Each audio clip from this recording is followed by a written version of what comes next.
Hello students, मेरा आप सभी को प्रणाम। तो जैसे कि हम चर्चा कर रहे थे, हमारा विषय था योग और मनोविज्ञान।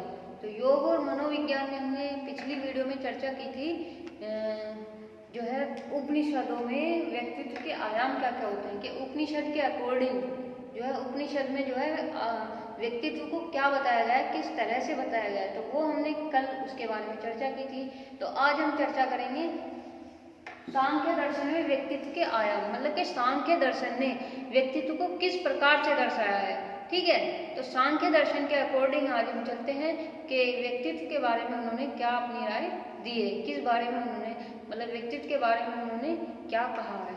ठीक है, तो आज का हमारा टॉपिक है सांख्य दर्शन में व्यक्तित्व के आयाम। तो सांख्य दर्शन में व्यक्तित्व के आयाम उन्होंने बताया है सांख्य दर्शन को कि सांख्य दर्शन के अनुसार जो है मानवीय जो व्यक्तित्व होता है वो दो शब्दों से मिलकर बना होता है। एक तो चैतन्य पुरुष, आत्मा जो होती है, ठीक है, पुरुष और प्रकृति, जड़ और चेतन।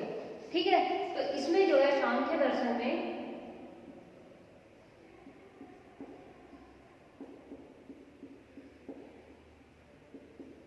व्यक्तित्व को दो शब्दों में बताया गया है।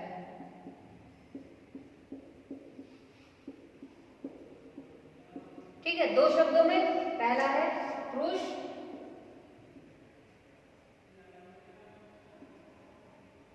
प्लस प्रकृति, ठीक है, फिर है जड़ प्लस चेतन। ठीक है, तो ये उन्होंने बताया है कि पुरुष जो है हमारा एक आत्मा के तौर पर हम इसको मान लेते हैं कि पुरुष को आत्मा कहा है, ठीक है, और प्रकृति को मन कहा है। तो इसलिए इससे ही जो है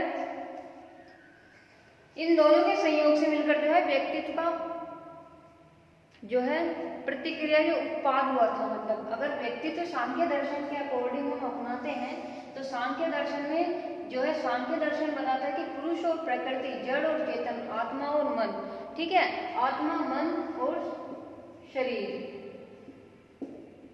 इन सब चीजों से मिलकर जो है ये बना हुआ होता है। तो हमारे व्यक्तित्व का जो एक संयोग हुआ है वो दो शब्दों से मिलकर बना हुआ है, एक प्रकृति और पुरुष, जड़ और चेतन, आत्मा, मन और शरीर। तो इनके संयोग से मिलकर जो है हमारा व्यक्तित्व का निर्माण हुआ है। इसमें क्या होता है, शारीरिक और मानसिक जो तत्व होते हैं वो प्रकृति से हमें मिलते हैं, एक शारीरिक और एक मानसिक। शारीरिक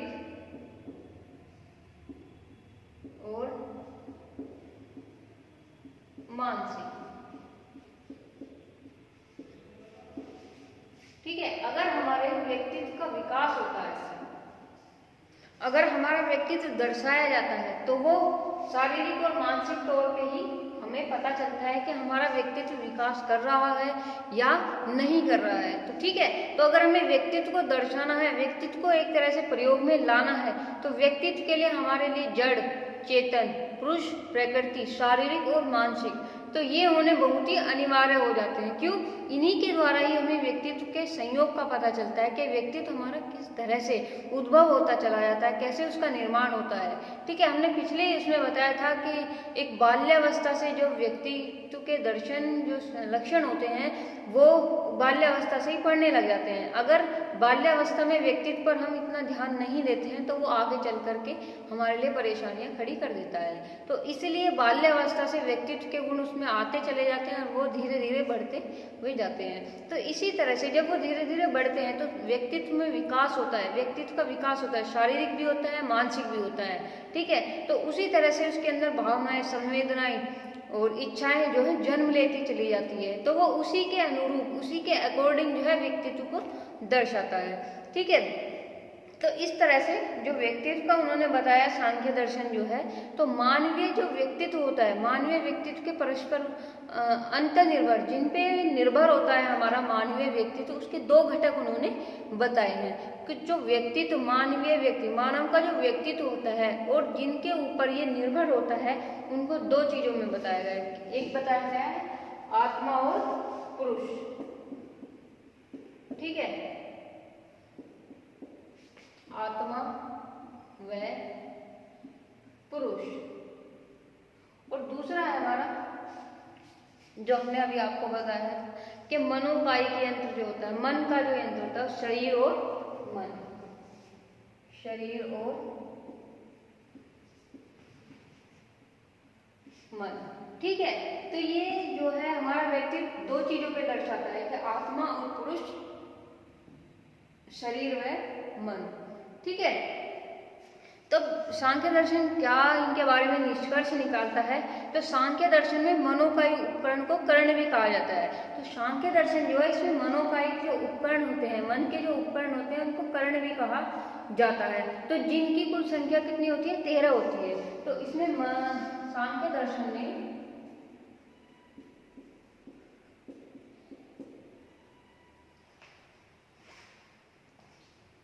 दर्शन में मनोकायिक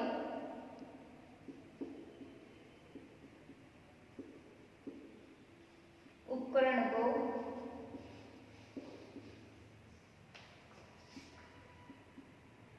कर्ण भी कहा जाता है, कर्ण भी कहते हैं, ठीक है। तो ये 13 प्रकार के होते हैं हमारे ये कर्ण,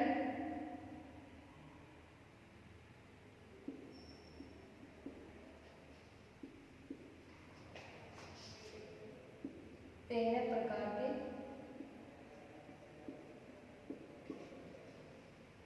होते हैं, ठीक है।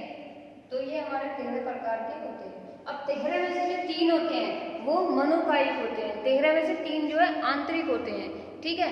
आंतरिक मतलब कौन कौन से होते हैं, पहले महत्व, जिसको बुद्धि भी बोलते हैं, ठीक है। दूसरा है अहंकार, और तीसरा है हमारा मन। तो ये हमारे आंतरिक हो गए हैं, ठीक है, आंतरिक और बाह्य। पहले तो 3 जो हमारे आंतरिक है वे महत्व, महत्व बोलते हैं बुद्धि को, बुद्धि को ही महत्व बोला जाता है, ठीक है, अहंकार और मन। और जो हमारे बाकी के 10 है बाह्य है, ठीक है। इसमें से हम लिख लेते हैं कि 5 ज्ञानेंद्रियां,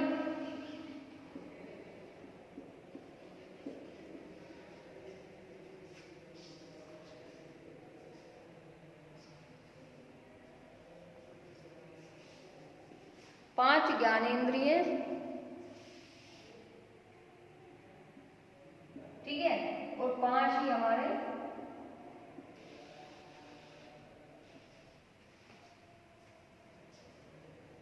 कर्मेंद्रिय।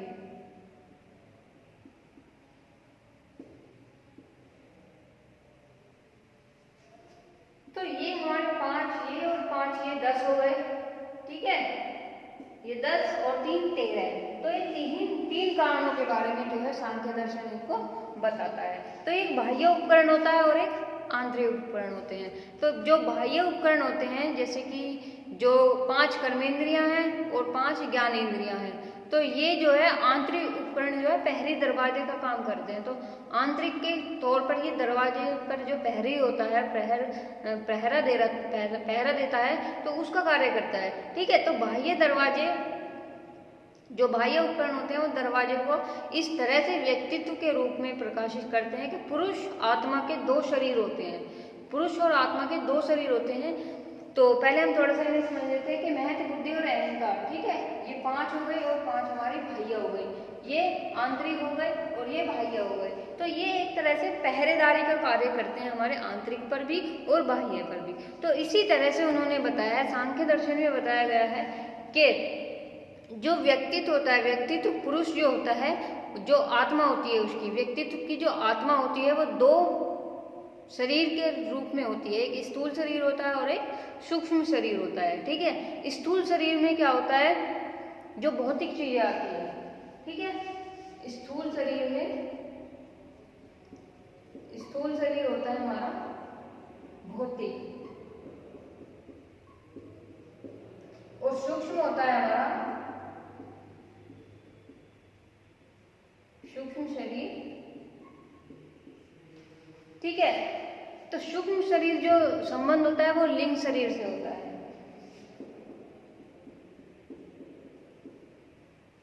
तो इन दोनों के द्वारा ही जो है ये आत्मा, जो हमारे 13 जो उपकरण है, करण है, वे इन्हीं के अकॉर्डिंग जो है कार्य करते हैं। तो जो हमारा स्थूल शरीर होता है वो व्यक्तित्व के साथ साथ वो उस मृत्यु के साथ ही नष्ट हो जाता है, लेकिन जो सूक्ष्म शरीर होता है वो मृत्यु के बाद भी आत्मा के साथ ही रहता है, ठीक है। तो मुक्ति तक वो बना रहता है और सूक्ष्म शरीर एक शरीर से दूसरे शरीर में भटकता रहता है, एक जन्म से दूसरे जन्म में जो है भ्रमण करता रहता है। तो इसलिए यह स्थूल शरीर सूक्ष्म शरीर के सक्रियता के लिए अनिवार्य होता है। क्यों?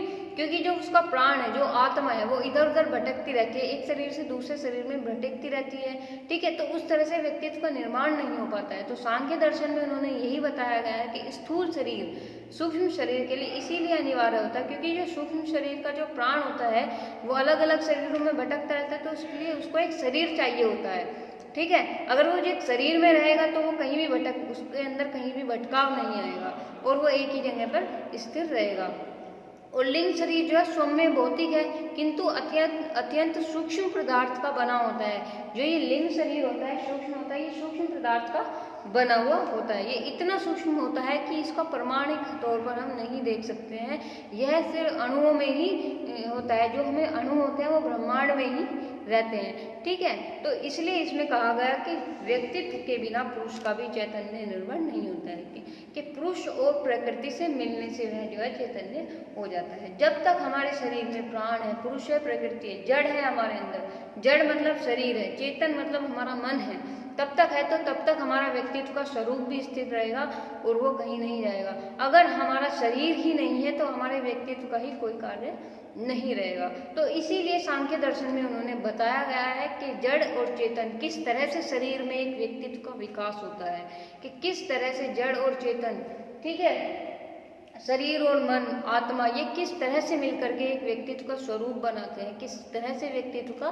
निर्माण करते हैं। तो आज के लिए हमारा यही था। आगे चलते हैं हम योग दर्शन में। तो योग दर्शन में भी उन्होंने यही बताया है कि योग दर्शन सेम है सांख्य दर्शन की तरह होता है कि जिस तरह से सांख्य दर्शन व्यक्तित्व को मानता है उसी तरह से योग दर्शन भी सांख्य दर्शन को मानता है, ठीक है। तो सांख्य दर्शन भी प्रकृति पुरुष के विचारों पर प्रकट करता है, इन पर ही निर्माण करता है, इन्हीं के ऊपर चिंतन करता है कि जिस तरह से सांख्य दर्शन पुरुष और प्रकृति की अंतःक्रिया को दर्शाता है, उसी तरह से योग भी आत्मा और परमात्मा का मिलन कराता है। और आत्मा और परमात्मा का जब मिलन हो जाता है, वे संयोग हो जाते हैं, एक दूसरे से संयोग हो जाता है उनका, ठीक है। तो उसी तरह से उसके व्यक्तित्व का भी स्वरूप बढ़ता चला जाता है, ठीक है। उसमें भी मन, बुद्धि, अहंकार, 10 इंद्रियों के बारे में उन्होंने बताया है। तो आज के लिए हमारा टॉपिक इतना ही काफ़ी था, ठीक है। आज इससे आगे की चर्चा हम अगली वीडियो में करेंगे।